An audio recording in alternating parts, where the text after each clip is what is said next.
Eh bien, chers amis, nous vivons véritablement une période exceptionnelle, une période messianique. Il y en a qui disent pré-messianique, il y en a qui disent très messianique, il y en a qui disent toujours tout juste messianique. Mais enfin, nous vivons une période exceptionnelle. Rendez-vous compte que la paracha de la semaine commence par la fameuse rencontre entre Yaakov et Ésaü le poilu. L'homme couvert de poils comme un homme préhistorique, il est sorti du ventre de sa maman, Rivka, il était déjà poilu comme un homme. C'est pour ça qu'on l'a appelé Esav, qui vient du mot ossé, assouille, qui signifie, voilà, il est fini, produit fini. Il est poilu comme un adulte. Et ce poilu comme un adulte, eh ben, vous savez, les poilus de Verdun, c'était des grands combattants. Des grands combattants. Ben, lui aussi, c'était un grand combattant, mais malheureusement, son talent de combattant, il ne l'utilisait pas toujours pour le bien. Et il a vraiment viré de bord. Et véritablement, c'était un tueur. Hein, c'était la terreur du Moyen-Orient. La terreur du Moyen-Orient, chef de la mafia en tout genre, c'était Esav. Et alors, voilà que Yaakov, son frère jumeau qui lui a ravi le droit d'aînesse et les bénédictions de son père, les bénédictions paternelles, à la suite de véritables subterfuges. Hein. On se souvient qu'il a profité de ce que son frère était affamé pour lui échanger le droit d'aînesse contre un plat de lentilles, d'où le fameux proverbe, la fameuse expression « soyez intelligent, soyez lucide ». Ne faites pas la bêtise de Esav, de Ésaü, ne changez pas votre droit d'aînesse contre un plat de lentilles. Et puis, la deuxième fois, bon, c'est très bien, hein, il profitait de ce que son frère adorait les peaux de bête, il adorait les peaux de bête. Et ben, il s'est revêtu de la peau de bête de son frère, a profité de ce que son père était aveugle et lui a ravi les bénédictions qui normalement devaient revenir à l'aîné. Voilà. Alors, bon, Yaakov, il a été obligé de s'enfuir. Son frère voulait le tuer. Là, c'était trop. Il a décidé de le tuer. Et puis, il s'était mis à attendre avec impatience la mort de son père. Il respectait beaucoup son père, donc il ne voulait pas le tuer tant que son père était vivant pour ne pas lui infliger de contrariété. Par contre, sa mère, c'était moins fort. Hein. D'ailleurs, Rivka, c'était elle la reine et l'organisatrice du complot, ça avait été Rivka. C'est Rivka qui avait conseillé à Yaakov, qui lui avait suggéré, qui lui avait proposé, qui lui avait finalement ordonné de le faire. Mais Rivka, c'était une femme intelligente. D'ailleurs, si vous regardez l'histoire des relations hommes-femmes dans les couples des patriarches, matriarches, ben, vous voyez que c'est la femme qui a toujours raison. Hein. Regardez, lorsqu'Abraham refusait de chasser Ishmaël et Agar dans le désert, ben, finalement Dieu est intervenu, il lui a dit, t'écoutes Sarah, elle est plus grande prophétesse que toi. Et là, on voit que Yitzhak, il préfère Esav, Ésaü, il veut bénir Ésaü, Esav. Mais Rivka, elle est plus maligne, elle est plus intelligente. Elle a une vision divine plus forte, une vision prophétique plus forte. Elle sait que si Yitzhak n'a pas réussi à éduquer son fils comme il fallait, à le mettre dans le droit chemin, ce n'est pas les bénédictions qui vont l'améliorer, au contraire, les bénédictions, elles vont renforcer son ego, elles vont lui donner encore plus de force pour faire encore plus de mal. Mais elle sait que Yaakov, lui, il a le pouvoir.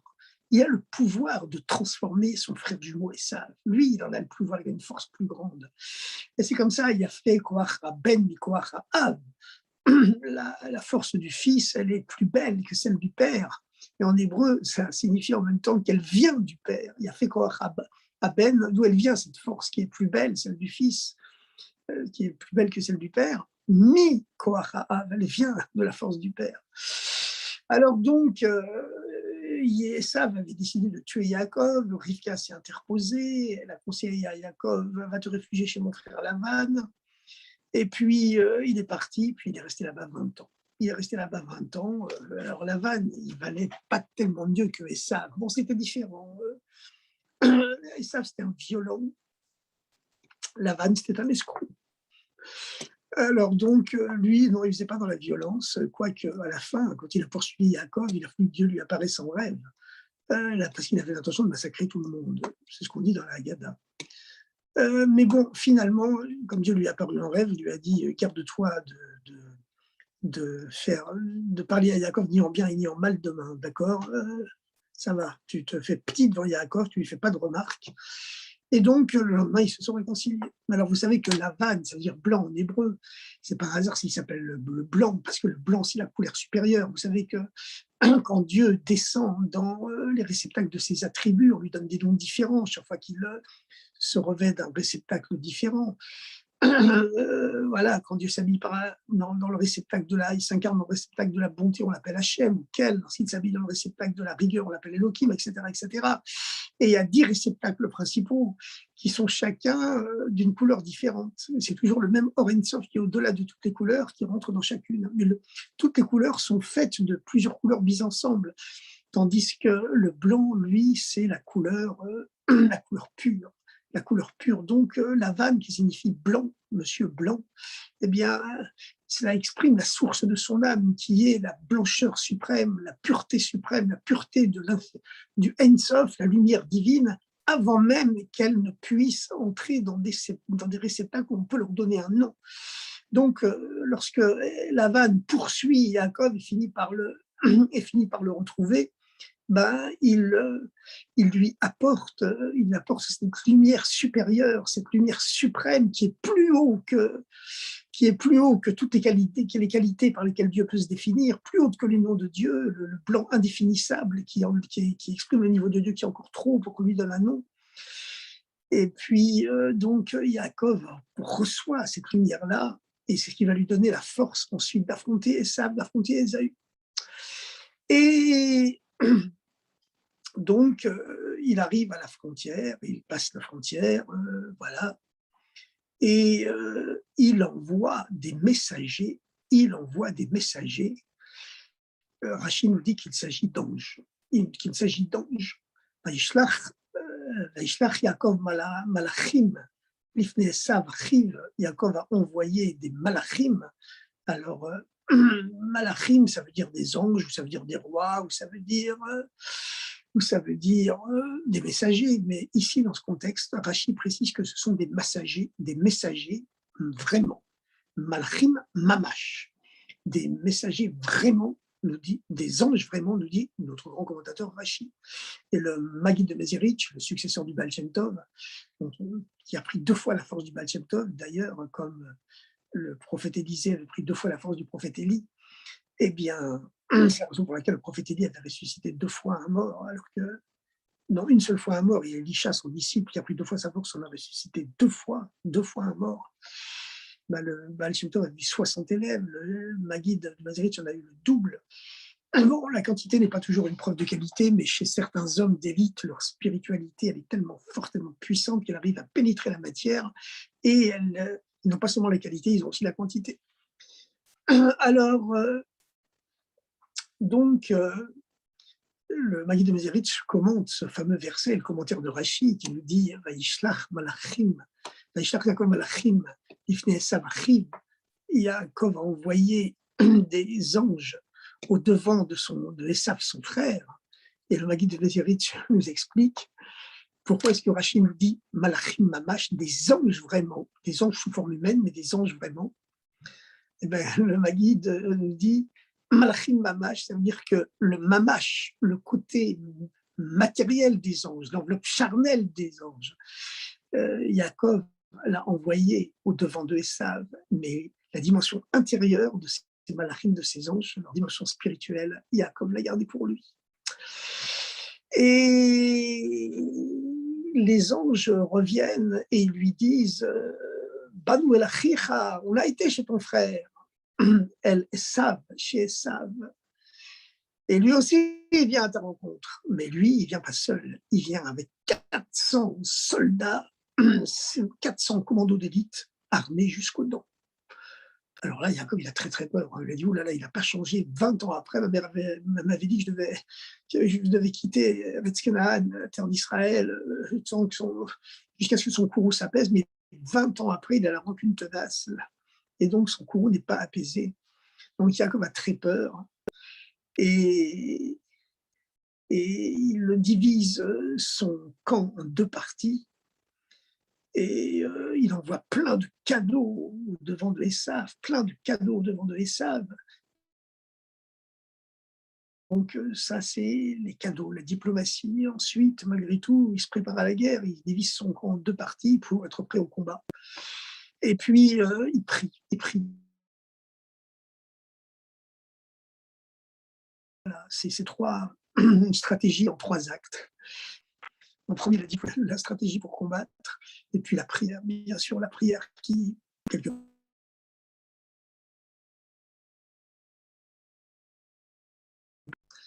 et puis il, tournait chercher quelque chose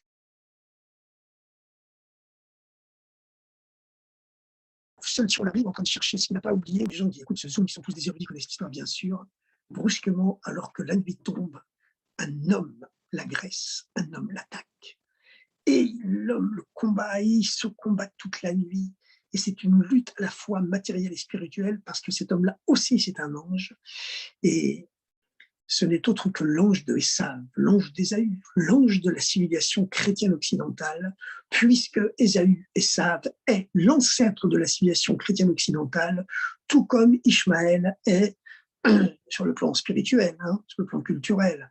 Il est l'ancêtre de la civilisation islamique. Alors le combat dure jusqu'à l'aube et aucun n'arrive à prendre l'ascendant sur l'autre. Mais lorsque l'aube arrive, eh bien, l'ange, c'est un ange de la nuit. Il ne peut pas rester sur Terre pendant la journée, sinon il va se dissoudre dans la lumière du soleil. Et puis, il va remonter au ciel pour dire la prière du matin. Donc, il essaie de se dégager de l'étreinte de Jacob. Il lui dit, laisse-moi partir, car l'aube s'est levée. Sous-entendu, je dois aller m'acquitter de la prière des anges, dans le minyan des anges. Et Yaakov ne lâche pas son étreinte, il lui dit, je ne te laisserai pas partir tant que tu ne m'auras pas béni. Parce que la vraie bénédiction, c'est quand votre ennemi vous bénit, quand votre ennemi se réconcilie avec vous et vous bénit, ça c'est la suprême bénédiction. Et ce n'est pas un hasard si cette paracha de Vaishlach, la bénédiction de l'ange de la civilisation chrétienne occidentale, à celle de Yaakov, à Yaakov qui lui contient toutes les âmes du peuple juif en lui, eh bien, donc, c'est la civilisation occidentale qui va bénir toutes les âmes du peuple juif, tout le peuple juif. Et à ce moment-là, l'ange, qui est quand même un ange juif, parce que Esav, à la différence d'Ishmaël, Esav est juif. Ishmaël n'était pas juif, sa mère n'était pas juive. Elle était convertie au monothéisme, mais elle n'avait pas le statut de juif. C'était seulement Sarah qui l'avait. Par contre, Esav, c'est le fils de Rivka, aussi bien que Yaakov, donc il est d'une mère juive. Maintenant, c'est ce qu'on appelle un juif meshumad, un apostat. Il a abjuré du judaïsme et il s'est converti à l'idolâtrie. Il adore les idoles. Il adore les idoles, il offre des sacrifices humains aux idoles, etc., etc. Mais il est juif parce que chez nous, l'apostasie n'est pas reconnue. Celui qui est né d'une mère juive, il reste juif. Il a fait le plus grand péché, la plus grande faute qui existe, et il reste juif. Voilà. Vous savez, il y a cette fameuse vidéo où on voit un homme qui passe devant le rabbi pour recevoir le dollar le dimanche et qui se présente au rabbi en lui donnant un livre et en disant au rabbi, voilà, je suis né juif, mais je suis converti au christianisme, la religion de l'Occident, voilà. Alors, le rabbi lui dit, écoute, tu as commis le plus grand péché, mais tu peux revenir et tu dois revenir. Alors l'homme se défend, il dit, mais je me sens très bien dans ma peau, je me sens très bien dans ma vie. Le rabbi lui répond, bah, si on vit dans les ténèbres et on est persuadé que les ténèbres c'est de la lumière, et ben, il n'y a pas de ténèbres plus grand que ça. Et le rabbi prend le livre et quitte, lorsque l'homme le quitte, le rabbi jette le livre à la poubelle en disant je te l'ai pris pour ne pas que quelqu'un d'autre fasse un péché en le lisant. En tout cas, Esav, c'était ça. Il avait apostasié, mais il restait juif, donc fondamentalement. Et d'ailleurs, plus tard, on sait que sa tête a été coupée et sa tête a roulé dans la tombe de la caverne de Adam et Ève, où étaient déjà entreposés Abraham et Sarah, et, et Yaakov, et Léa, et Yitzhak et Rivka. Et sa tête, elle est tombée entre les genoux de Yitzhak parce que sa tête était pure. Mais il y avait, ce qu'on dit, il avait des lumières trop fortes. pour que le corps puisse les contenir. Donc ça éclatait. Bon, c'est quelque chose de très mystérieux, hein, cette histoire des fameuses lumières du monde de Tohu qui sont, au moment de la création du monde, étaient trop puissantes pour que les réceptacles du monde de Tikkun puissent les contenir. Et elles ont brisé les vases du monde de Tikkun, ce que dit la Kabbalah sur le fameux verset la terre était tohu bohu, et les ténèbres couvraient la face de l'abîme. Dieu dit que la lumière soit. Mais avant que Dieu ne dise que la lumière soit, eh bien, il y a eu cette première tentative de Dieu de créer une lumière tellement forte que les kélim n'ont pas pu les contenir et les kélim ont éclaté. Et les débris des kélim sont tombés, tandis que les lumières de Tohu sont remontées à leur source. Et les débris, tenez-vous bien, hein, c'est un monde tellement élevé, ce monde de Tohu, que les débris des réceptacles du monde de Tohu, elles sont devenues les âmes, les lumières du monde d'en dessous, le monde de Tikkun dans lequel nous vivons. Aujourd'hui, nos âmes, ce sont les débris des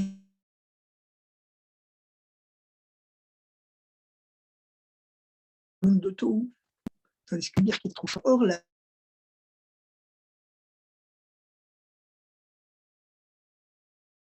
rituel de l'âme de Yaakov, c'est le monde de Tiber sont faibles. Les structures chargées de les contenir sont très épaisses.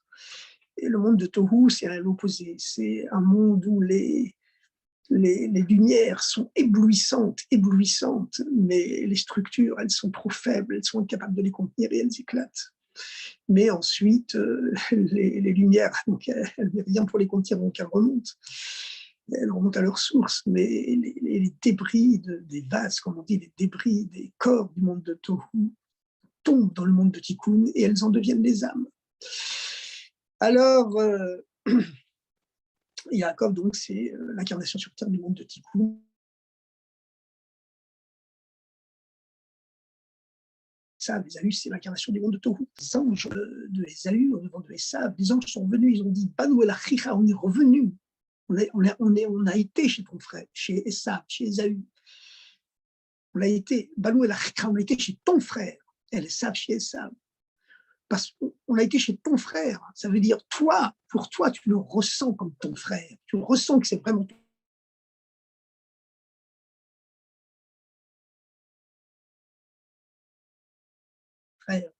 Par contre, lui, tu le ressens comme ton frère. Chez Esav, mais lui, il est toujours le même Esav. Et la preuve, c'est que quand il vient avec toi, c'est avec 400 hommes armés jusqu'aux dents, prêts à te tuer. Donc, Yaakov a très, très peur. Et donc, comme je vous l'ai dit, il s'est préparé au combat, il s'est préparé à la prière, il s'est préparé aussi à la diplomatie, aux offrandes. Et puis, il y a cet homme qui combat avec lui, et il combat, il se roule dans la poussière toute la nuit. C'est un combat qui est à la fois matériel, physique et spirituel, mais surtout spirituel, bien sûr. Parce que combattre contre un ange, c'est surtout un combat spirituel, et c'est donc un combat contre soi-même que Yaakov doit mener pendant cette nuit-là. Et au matin, donc, cet ange, puisqu'il est juif, je reviens à cela, lorsque l'ange demande à Yaakov, laisse-moi partir, quand le jour s'est levé, et Yaakov lui répond, je ne te laisserai pas partir tant que tu ne m'auras pas béni. Et l'ange lui répond, quel est ton nom? Et Yaakov répond, Yaakov. Et l'ange lui répond, dorénavant ton nom, ce ne sera plus Yaakov, ce sera Israël.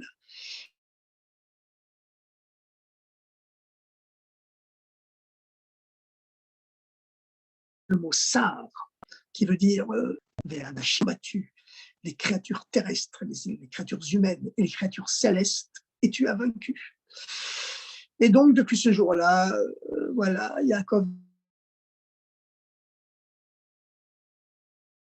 et seulement Yaakov, il est appelé Israël. Et alors, ce n'est pas un hasard, c'est finalement c'est l'ange de la civilisation chrétienne occidentale qui bénit toutes les âmes juives contenues dans l'âme. Les âmes juives destinées à l'être jusqu'à la fin des temps, dont le Midrash nous dit que sa beauté était celle de Adam Arishon. Adam, le premier homme, avait contenu toutes les âmes de l'humanité destinées à naître jusqu'au temps messianique et même après. Et il les a fait tomber par le péché de l'arbre de la connaissance. Mais Yaakov, dont le Midrash nous dit que sa beauté était celle de Adam, eh bien, il a aussi réussi à contenir, à inclure en lui toutes les âmes de l'humanité destinées jusqu'à la fin des temps, et il les a relevées. Mais voici maintenant que voilà, l'ange de la civilisation chrétienne occidentale a béni le peuple juif, tout inclus dans l'âme de Yaakov. Alors, cependant, on voit qu'à cette époque-là, eh bien, Esav, malgré tout, n'a pas été purifié. Esav n'a pas été complètement purifié, puisque les anges reviennent et ils disent à Yaakov, on a été chez ton frère, mais lui reste toujours le même Esav, le tueur, il vient à ta rencontre avec 400 hommes armés. Ces 400 hommes, dont nous dit le Midrash, étaient la réaction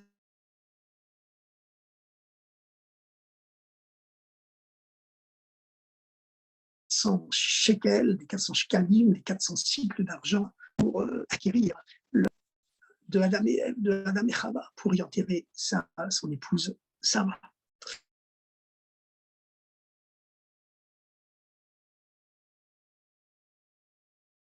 Et voilà, il avait donné un signe qui réalisé sur ces 400 ans plus tard. Maintenant, ce n'est pas un hasard si ce chapitre où l'ennemi par excellence de Yaakov, l'ange de Esav, eh bien, le bénit, puisque ce n'est pas un hasard si ça se trouve dans la semaine, Parashat Vaishlach, la section du livre de Vaishlach, entre la fête de Yud-Tet Kislev, qui marque la libération de prison du premier Rabbi de Lubavitch, et la fête de Yud Kislev, qui vient de se dérouler aujourd'hui, qui marque la libération de prison de son successeur et son fils, le deuxième Rabbi de Lubavitch, Rabbi Dovber. Parce qu'on sait que lorsque le premier Rabbi de Lubavitch a été libéré de prison, eh bien c'était juste au moment où il était en train de lire les Tehillim et il disait le fameux verset « Pada v'shalom nafshi » mon âme a été rachetée dans la paix. « Ki berabim hayu imadi » mon âme était rachetée dans la paix, mikrav li, de ceux qui me combattaient.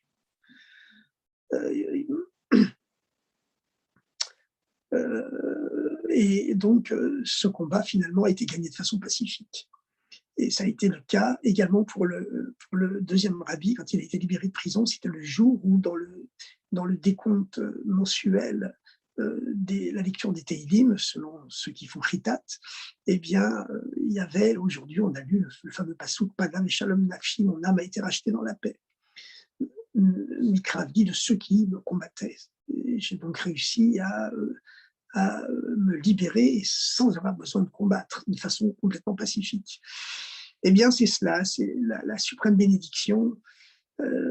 C'est comme le rabbi l'a dit un jour à un général israélien qui devait prendre la tête de toutes les forces blindées de Tzahal. Et le chef d'état-major lui avait demandé d'accepter ce poste, évidemment, prestigieux. Il devait réorganiser tous les blindés de Tzahal, mais le chef d'état-major les blindés. Mais lui, il hésitait, il a demandé au rabbi, et le rabbi lui a dit, c'est sûr que tu dois le faire, dans le but de ne jamais avoir besoin de t'en servir. C'est ça la vraie victoire. Il avait rajouté le rabbi, c'est pas un militaire avait rajouté le rabbi que je vais apprendre ça.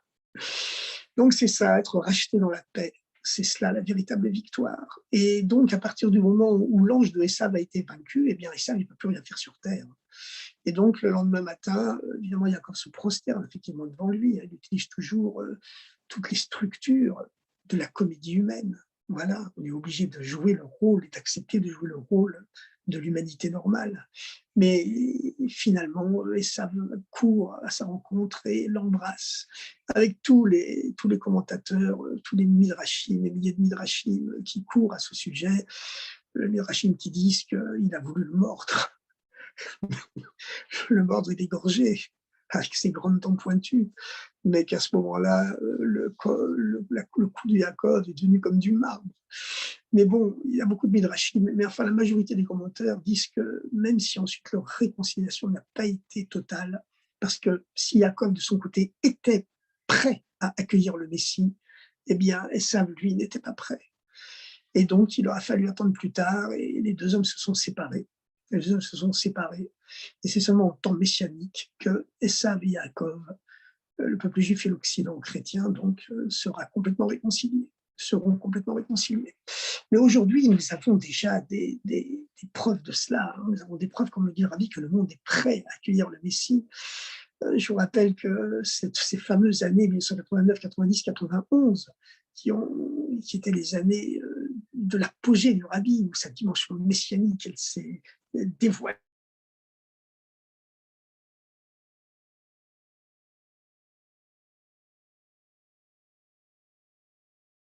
au monde entier.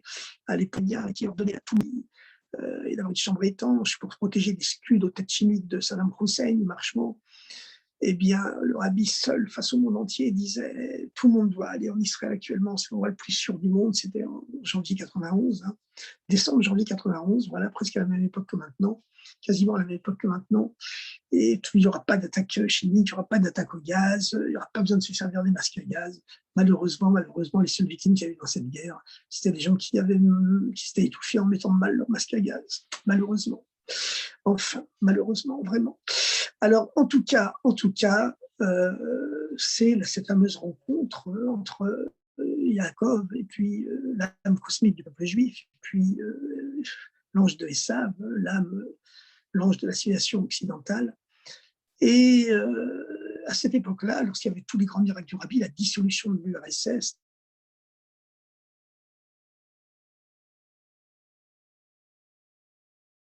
miraculeuse, celui qui et qui avec son rideau de fer, on ne pouvait jamais traverser, on ne pouvait pas sortir du RSS, c'était véritablement une Égypte moderne. On disait que pas un seul esclave n'avait réussi à s'enfuir d'Égypte. Eh bien, l'URSS, on ne pouvait pas sortir du RSS, il y avait le rideau de fer qui rendait ce pays hermétique au reste du monde. Puis d'un seul coup, ce rideau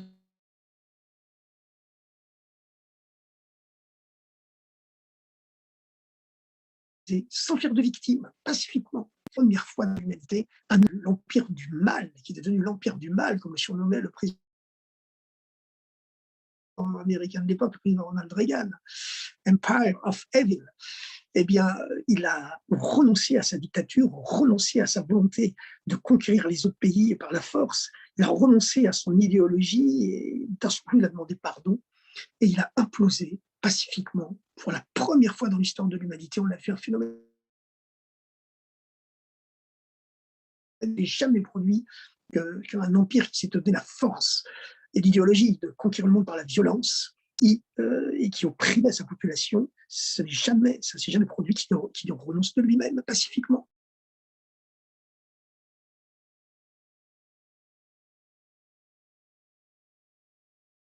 Diffusion de sang pour abolir. Il a fallu la même chose pour la Révolution anglaise. Il a fallu pour la libération des esclaves américains, la dictature de la tyrannie tsariste en Russie. Il a fallu les 50 millions de morts de la Seconde Guerre mondiale dans tous les peuples du monde pour abolir la tyrannie nazie. Et là, d'un seul coup, cet empire du mal qui s'est doté de vecteurs nucléaires capables d'anéantir la planète entière et qui peut engloutir l'Europe occidentale en quelques qui peut engloutir l'Europe occidentale simplement par sa force conventionnelle, non nucléaire conventionnelle, en quelques jours, il renonce pacifiquement, permet à tous les peuples qui vivaient sous sa férule de fer depuis 70 ans quasiment, et oui, depuis 70 ans, il leur permet de prendre chacun sa liberté.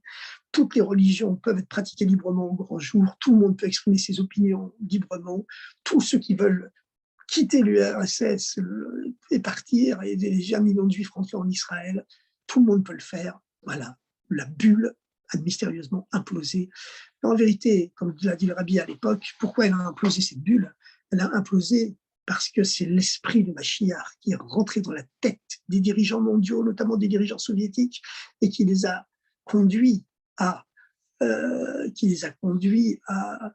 à, à cet élan libératoire et qui a culminé avec cette grande conférence du désarmement à la même époque, en 90-91, dans laquelle États-Unis, ancienne URSS et une cinquantaine de pays au monde s'étaient réunis pour diminuer leur armement stratégique, conventionnel et nucléaire et consacrer l'argent au bien-être des populations. Alors, Amélie avait dit à cette époque, c'est véritablement une seule explication à ce miracle de l'histoire, qu'on n'a jamais vu dans toute l'histoire de l'humanité une chose pareille. Eh bien, c'est que le Mashiach est entré dans la tête des dirigeants mondiaux. Et c'est le début, avait dit le rabbi, de l'ère avancée par le prophète Ishayahu, Isaïe, prophète annonciateur du Messie, où les hommes feront fondre le fer de leur lance pour en faire des socs de charrues. Alors, on a vu à la même époque exactement voilà, c'est l'ange de Esav, hein, l'ange de la civilisation chrétienne occidentale.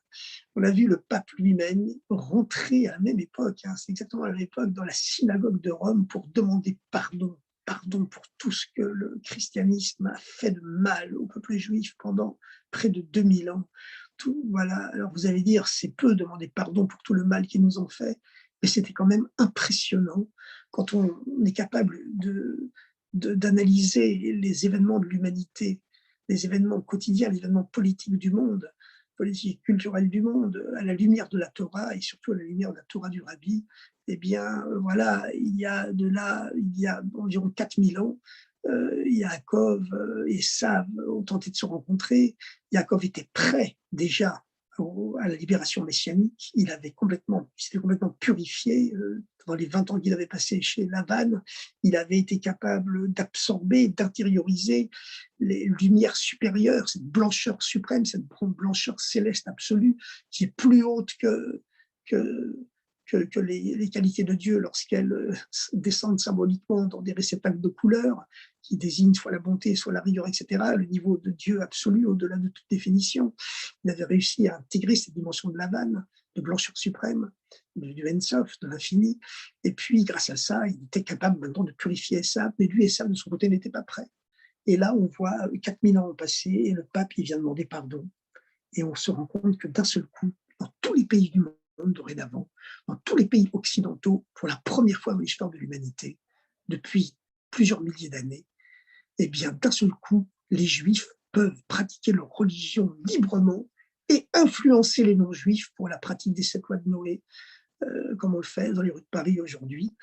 Et voilà, comme moi je l'ai fait aujourd'hui rue des Rosiers, par exemple. Alors c'est impressionnant quand on transmet aux non-juifs qui font la queue devant l'As du Falafel, il y a une queue de 50 mètres d'un côté, de 100 mètres de l'autre côté, on leur transmet les 7 lois de Noé, mais ils nous accueillent avec des grands sourires, ils sont heureux, enfin, quelqu'un vient leur donner un sens à leur vie, ils nous remercient, alors que voilà, et puis il y a les policiers qui protègent les écoles juives, ces mêmes policiers qui mettaient nos parents dans les camps de concentration, aujourd'hui ils protègent des écoles juives, c'est ces mêmes policiers, qu'est-ce qui s'est passé? Ils ont changé comme ça. Qu'est-ce qui s'est passé dans leur tête pour qu'ils changent comme ça d'un coup? Vous direz, tout ce qu'on leur dit, ils obéissent, mais pourquoi les chefs d'État ont changé comme ça? Il y a une seule solution, c'est le Messie qui rentre dans leur tête. Ça, c'est ce que dit le Rabbi. Mais celui qui n'a pas les yeux complètement obstrués par le mensonge médiatique et qui sait voir les événements de leur véritable dimension, ben, on voit que c'est vrai. Comme dit le Rabbi, la seule chose qu'il faut faire, c'est ouvrir les yeux. C'est un travail d'ouvrir les yeux. Mais comme le Rabbi l'avait dit à l'époque, et c'est à plus forte raison valable aujourd'hui, ouvrir les yeux.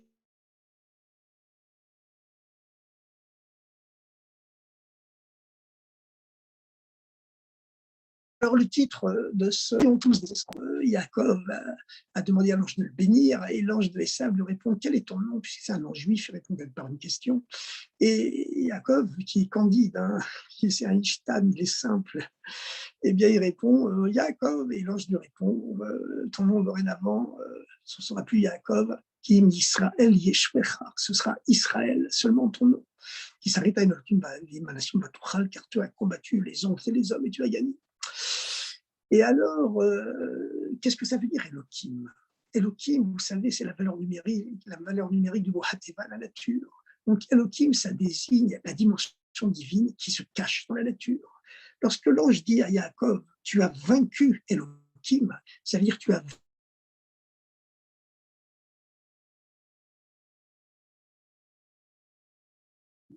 que Elohim. Une chose, c'est que Yaakov et Israël, ce sont deux niveaux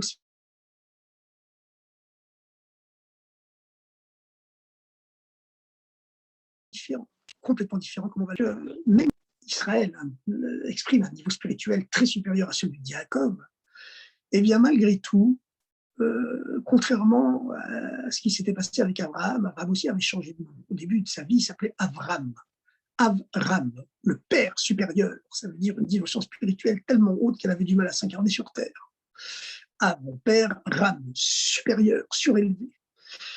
Et donc, il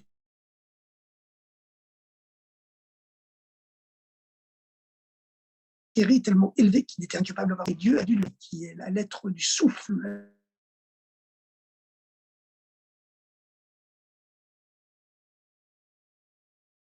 son nom, là il est devenu capable, son nom a changé de Abraham. Et Dieu a également rajouté la lettre du souffle de vie, qui permet d'engendrer physiquement, de donner la vie à Sarah, qui s'appelait auparavant Sarai.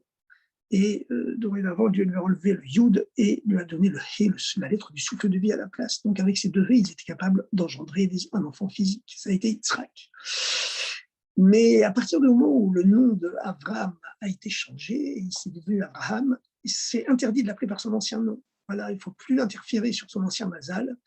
Et la Torah ne l'appellera plus jamais par son ancien nom de Avram, mais l'appellera toujours par son nouveau nom de Abraham. Par contre, Yaakov, même si l'ange l'a maintenant qualifié du nouveau nom de Israël, qui est un niveau très supérieur à celui de Yaakov, eh bien, la Torah continuera à le rappeler de temps en temps par le nom de Yaakov et de temps en temps par le nom d'Israël jusqu'au dernier jour. Alors, qu'est-ce que ça nous apprend cela? Ça nous apprend que Yaakov et Israël, c'est deux niveaux spirituels complètement différents. Mais il faut avoir les deux. Il faut avoir les deux en soi. La preuve, c'est que la Torah continue à donner ces deux noms à Yaakov, même quand il est passé au niveau supérieur, exprimé par le nom d'Israël, il garde en lui quand même le niveau de Yaakov, et de temps en temps, il exprime ce niveau de Yaakov, vit comme un Yaakov et pas comme un Israël, et alternativement comme ça jusqu'au dernier jour de sa vie. Qu'est-ce que ça signifie? Quel est le message que la Torah veut nous dire en continuant à l'appeler, à la différence d'Abraham, alternativement par son nom de Yaakov et d'Israël? C'est-à-dire que chaque juif doit garder en lui les deux dimensions de Yaakov et d'Israël, même quand il est au niveau supérieur d'Israël, il doit garder quand même en lui le niveau de Yaakov et agir avec de temps en temps. Quelle est la différence entre Yaakov et Israël?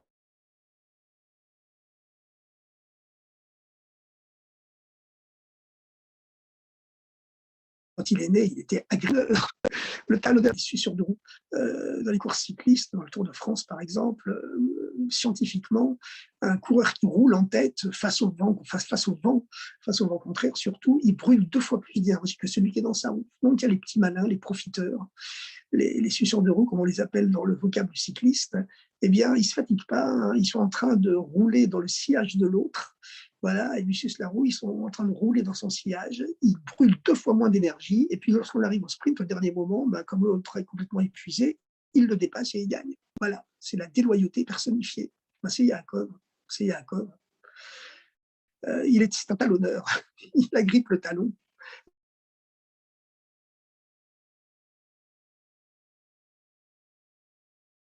Pouvoir le terrain veut lui arracher la tête à la fin, du fait que son frère était affamé, qu'il n'avait plus la force de réfléchir, et qu'il a échangé son droit d'aînesse contre un plat de lentilles, l'affaire du siècle, l'affaire, plus que l'affaire du siècle, l'affaire de tous les millénaires, vous vous rendez compte, échanger son droit d'aînesse contre un plat de lentilles. Alors, voilà, ça me rappelle une histoire. J'avais des amis qui devaient acheter une villa en banlieue, et c'était des rabbins importants qui avaient un rôle important à Paris. Ils ont demandé la permission au rabbi de quitter leur petit appartement parisien pour acheter leur grande maison en banlieue avec un jardin magnifique et tout. Et le rabbi ne leur répondait pas, ne leur répondait pas, ne leur répondait pas. Et ils s'entêtaient à poser la question, le rabbi ne leur répondait pas. Mais on sait que lorsque le rabbi ne répond pas, quand on l'a demandé plusieurs fois, ça veut dire que c'est formellement non. Alors finalement, il y a Rachou Lazibov qui leur a dit, écoutez, vous n'allez pas vendre votre droit d'aînesse contre.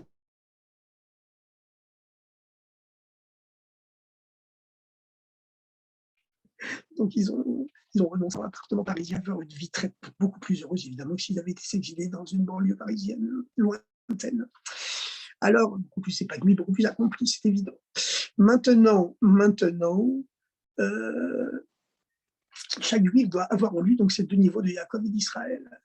Alors, Yaakov, donc, c'est l'escroc, c'est celui qui prend tout par derrière.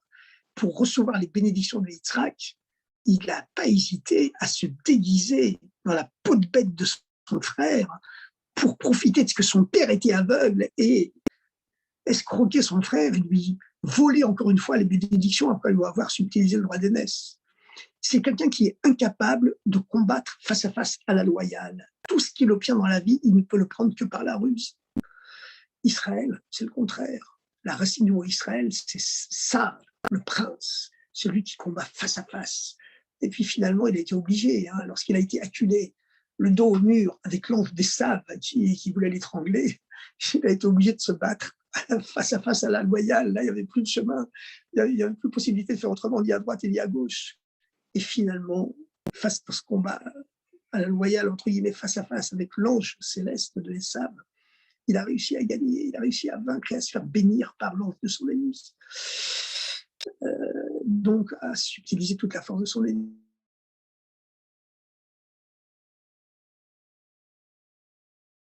C'est ce niveau-là, c'est celui qu'on va continuer à appeler par son ancien nom de Yaakov, même s'il a atteint le niveau d'Israël.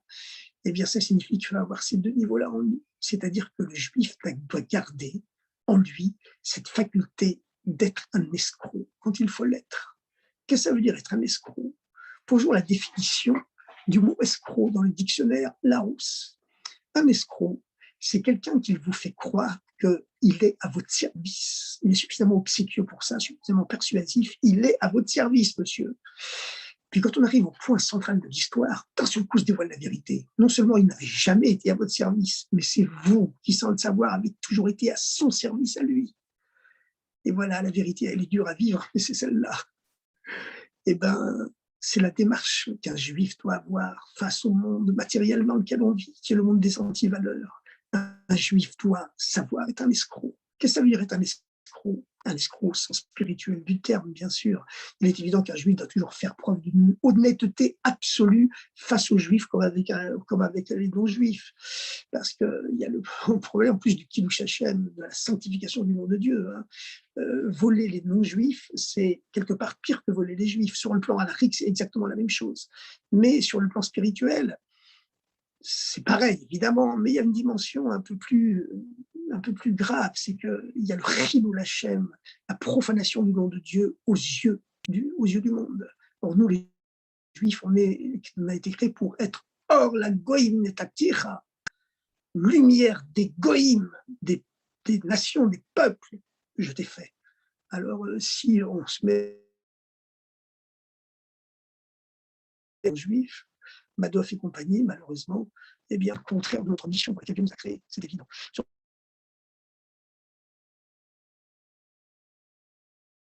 Voler les non-juifs, c'est aussi grave que voler les juifs. Le plan spirituel, c'est quelque chose d'encore plus grave, quelque part, bien sûr, spirituellement. Et d'ailleurs, le Rabbi Rachab, vous savez, c'était le 5e rabbi de Lubavitch. Alors, un jour, il y avait un de ces chassidim qui était associé avec un non-juif en Russie. Et puis, un jour, son associé lui avait rendu une somme dérisoire en plus qu'il y avait sur le contrat sans s'en rendre compte. Et ce chassid avait marché dans la neige pendant des heures et des heures pour aller lui rendre cette somme dérisoire. Et lorsque le Rabbi Rachab a appris cela, il a dit « Un tel kiddush Hashem, une telle sanctification du nom de Dieu, il mérite que ses enfants soient des multimillionnaires. » Eh bien, à la génération suivante, quelques dizaines d'années plus tard, à l'époque de la nouvelle économie politique, tout au début du RSS, où il y avait un secteur privé qui avait réapparu pendant une petite dizaine d'années et qui autorisait les prêts bancaires, eh bien, le rabbi précédent était rentré dans une banque pour faire un prêt, pour subvenir à tous les besoins de ces centaines et ces centaines de centres d'études juives qu'il avait dans l'immense territoire soviétique de l'époque. Eh bien, le propriétaire de la banque n'était autre que le fils de ce juif qui avait été marché pendant des heures et des heures dans la neige pour rendre une somme insignifiante à son associé non juif. Je ne sais plus si c'était son associé ou son client, mais en tout cas, c'est le même principe. Et le Rabbi Rachab l'avait béni en disant un tel kiddush Hashem, une telle sanctification du nom de Dieu. Voilà. Alors, quand on dit qu'un juif doit être un escroc, c'est évidemment au sens spirituel du terme. Ça veut dire être un escroc au sens spirituel du terme. Eh bien, ça veut dire que donc l'escroc, c'est quelqu'un qui, au dernier moment, se dévoile que son intention elle était opposée à celle que vous aviez toujours cru. Eh bien, c'est la démarche d'un juif envers tous les actes matériels de ce monde matériel. Extérieurement, un juif, il vit comme un non-juif, il vit comme tout le monde, comme tout être humain normal. Il se marie, il a des enfants, il travaille, il va en vacances, il mange, il boit, il dort, il se promène, il marche, il vit comme tout le monde. Mais lorsqu'on arrive au point central de l'affaire, alors brusquement se dévoile en lui une kavana, il a une kavana, une intentionnalité, elle est une intention, en termes plus simple, qui d'un seul coup transforme tout. Lorsqu'il mange, il ne mange pas par gourmandise, il mange pour prendre des forces, pour servir Dieu. Et s'il mange le Shabbat, des choses, des mets délicieux, c'est pas non plus pour sa gourmandise, c'est pour le kavod du Shabbat, où Dieu nous ordonne de faire descendre le plaisir dans le corps humain, eh bien, un jour sur 7, une fois dans la semaine. Et puis, lorsqu'il va en vacances, eh bien, c'est pas pour son plaisir bêta comme ça, aller bronzer sous le soleil en se retournant face, face au soleil et donc au dos au soleil pendant des heures et des heures. Non, c'est pas ça, c'est pour prendre des forces, pour pouvoir mieux se concentrer plus tard, mieux étudier la Torah plus tard, s'élever l'esprit, pour être capable de reprendre contact avec Dieu à un autre niveau plus haut, par le ressourcement à la nature. La même chose quand il gagne de l'argent, c'est pourquoi il gagne de l'argent. Il gagne de l'argent pas parce qu'il a le culte de l'argent et le culte du vaudor, que son but dans la vie, c'est de gagner de l'argent. L'argent, pour lui, c'est seulement un moyen pour nourrir sa famille, pour pouvoir se payer les meilleures écoles juives à ses enfants, pour pouvoir aider les pauvres, pour pouvoir avoir une maison qui soit large d'esprit, effectivement, qui soit avec des beaux meubles, une belle maison, comme c'est écrit qu'une belle maison, des beaux meubles et une belle femme, ça élargit l'esprit de l'homme, ça lui permet de mieux comprendre la Torah et donc de mieux pouvoir la transmettre autour de lui. Eh bien voilà, les amis, dans chaque chose, il y a une intentionnalité cachée, une kavana, une intention intérieure qui transforme tout au dernier moment aussi en ce sens qu'un juif doit avoir, lui, le niveau de Yaakov, le niveau de l'escroc. Maintenant, le Shabbat, évidemment, tous les Juifs montent au niveau d'Israël, parce que lorsqu'on rentre dans une maison juive en repas de Shabbat, on voit les merveilleuses nappes blanches sur la table, on voit les mets délicieux qui sont servis sur cette nappe blanche, on voit les chandeliers d'argent qui...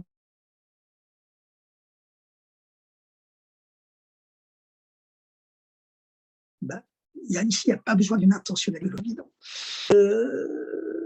Maintenant, vous savez que les lettres hébraïques, elles sont chargées.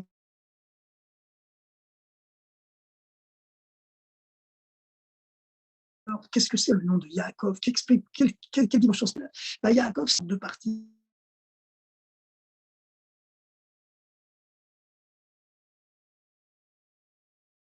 Petit de l'alphabet, c'est la première ligne de Dieu, le niveau le plus haut de Dieu, le niveau le plus haut du divin.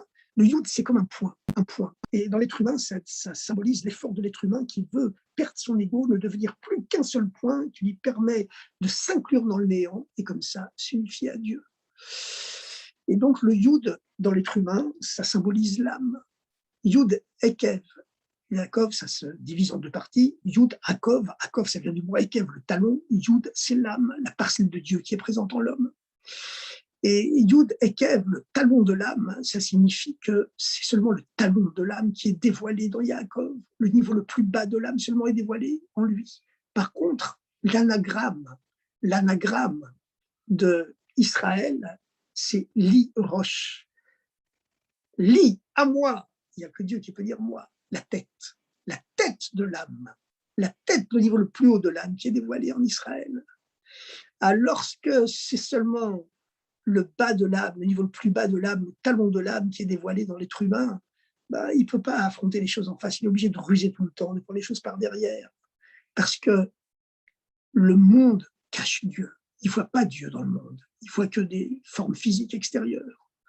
Par contre, le niveau d'Israël, l'Iroche, c'est que la tête de l'âme, le niveau plus haut de l'âme se dévoile en lui, alors d'un seul coup, l'ange peut lui dire, on t'appellera dorénavant Israël, parce que tu as dévoilé le niveau le plus haut de ton âme, et lorsque le niveau le plus haut de l'âme se dévoile, qui s'arritaï Elohim, tu as combattu Elohim, Vatuchal, et tu as vaincu.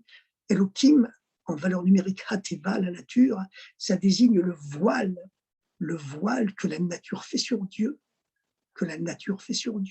Voilà, comme disait Spinoza, Dieu, c'est le monde et le monde, c'est Dieu. Mais nous, on l'a toujours su bien avant Spinoza, évidemment. Seulement, je fais une petite parenthèse là. Spinoza, justement, il s'arrêtait à Elohim. Pour lui, Dieu n'était que la nature, même si la nature n'était que Dieu. Tandis que nous, on sait très bien que Dieu, même si la nature n'est que Dieu, elle est seulement Elohim, mais il y a aussi une dimension qui s'appelle Yud Kevavke, qui est le Dieu transcendant, qui est au-delà du monde. Et il y a l'essence de Dieu, qui est à la fois au-delà de la transcendance et de l'immanence, qui permet d'unifier les deux. Ça, c'est les 3 premiers mots du commandement. Anochi, le niveau de l'essence de Dieu, qui est trop haute pour porter un nom, et ensuite qui descend dans Hachem, Anochi Hachem, la transcendance, le divin qui est au-delà du temps et de l'espace, le Kecha, ton Dieu à toi, le Dieu immanent, présent à l'intérieur du monde. Et donc l'essence de Dieu, la Anochi, qui est capable d'unifier le Hachem, la transcendance, et le Kecha, l'immanence. Maintenant, voilà. Alors, maintenant, donc, le niveau d'Israël, où c'est l'essence de l'âme qui se dévoile, et donc le voile de Elohim disparaît, et on se rend compte qu'en vérité, la nature, c'est Dieu, effectivement, la nature est divine, chaque feuille d'arbre est de vie que par l'étincelle de Dieu qu'elle contient, comme tous les atomes de l'univers.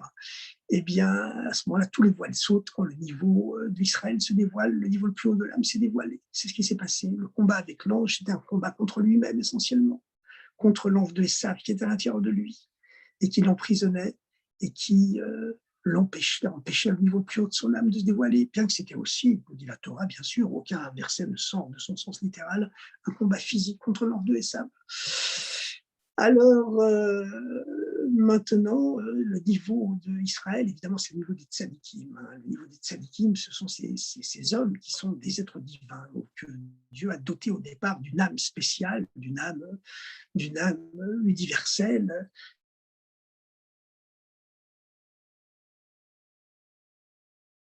Et que les tzadikim, quand ils voient le monde matériel, dévoilent la divinité. Et par contre, nous, les juifs normaux, nous sommes au niveau de Yaakov. Voilà, c'est-à-dire que comme il n'y a pas le niveau le plus haut de notre âme qui est dévoilé, eh bien, le monde continue de cacher.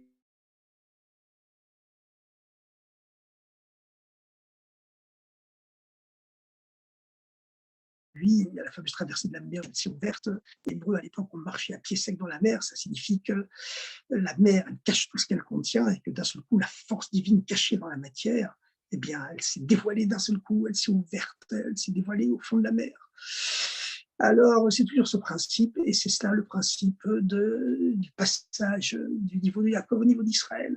Bon, nous, ce niveau de Israël, on a le Shabbat, on peut l'avoir le Shabbat, et puis le reste du temps, on est Yaakov, mais en vérité, et c'est la raison pour laquelle, lorsqu'on descend au niveau de Yaakov, au Shabbat, il y a beaucoup de communautés qui ont la coutume de chanter le fameux pismon, le fameux chant Al tira Yaakov. N'aie pas peur, mon serviteur Yaakov, de quitter le niveau d'Israël.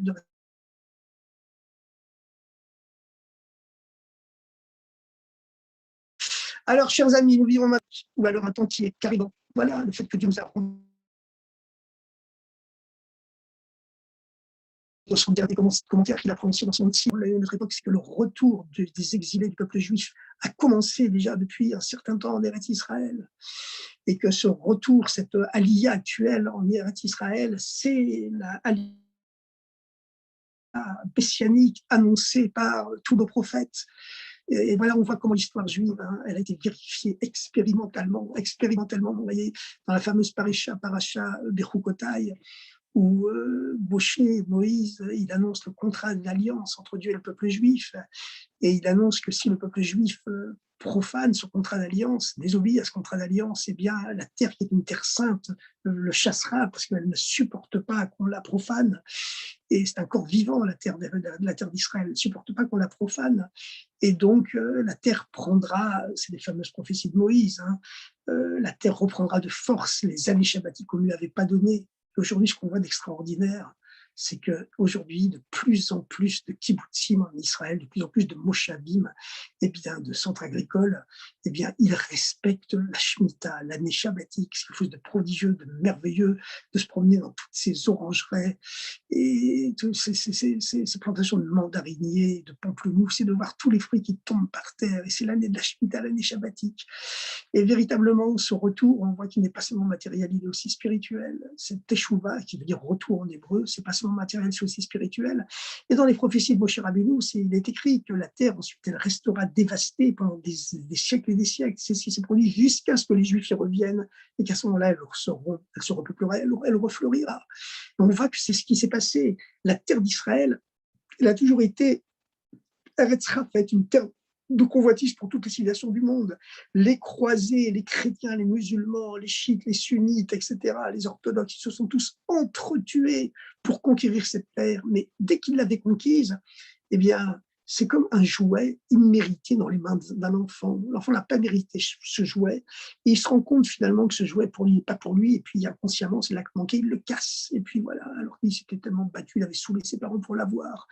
Eh bien voilà, chaque fois que les peuples, que ce soit les Perses, que ce soit les Romains, que ce soit les Byzantins, que ce soit les croisés, que ce soit les sunnites ou les chiites, etc., ils ont conquis la terre d'Israël, elle leur a éclaté dans les mains, et lorsque les Juifs sont revenus pour la mettre en valeur, eh bien, elle était restée dévastée depuis des siècles et des siècles. Et puis, voilà, il a suffi que, en quelques années, s'est réalisé le miracle que les siècles et les siècles, même les millénaires, n'avaient pas réussi à faire, la refloraison de la terre d'Israël. Bon, évidemment, tout ça, c'est miraculeux, c'est le dessein de Dieu qui s'accomplit. Mais en tout cas, ce qu'il faut savoir, c'est que nous avons tous la force aujourd'hui de dévoiler le niveau d'Israël à l'intérieur du niveau de Yaakov, et nous avons la force de marcher fièrement dans les rues, pas seulement, bien sûr, en premier en Eretz Israël, mais dans le monde entier. Et plus un juif manifeste fièrement sa kippa ou son chapeau selon ses traditions, en tout cas manifeste même physiquement, corporellement, et sur le plan vestimentaire aussi, il manifeste fièrement son identité juive dans les rues. On voit un enfant juif de loin qui marche avec sa kippa colorée et ses tzitzit dehors. Comme dit le rabbi, ça change plus l'atmosphère de la ville que tous les commentaires des grands rabbins. La fierté juive, c'est ce qu'il y a de plus important dans la Torah. Et c'est la raison pour laquelle le premier commandement du Shulchan Aruch, c'est l'homme ne doit jamais craindre les moqueurs et il doit toujours arborer sa fierté juive dignement. Et surtout qu'actuellement, on se dirige vers Hanouka, la fête des Lumières. Et c'est déjà maintenant un grand temps de lumière, puisqu'on voit ces dimensions messianiques dans les rues de Paris, comme dans toutes les rues du monde. Le Esav a été raffiné, il est purifié, il est prêt à ressentir le Mashiach. Et tous ceux qui effectuent cette mission s'en rendent compte. Il faut vraiment avoir les yeux fermés.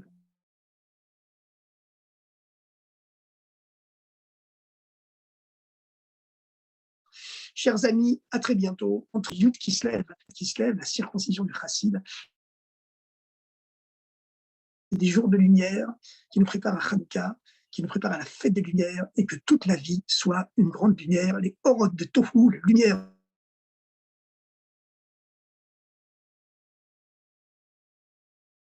fantastiques, incarnent le tikkun, dans ce monde matériel, dans ce monde-ci.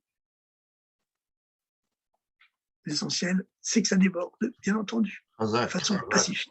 Chazak.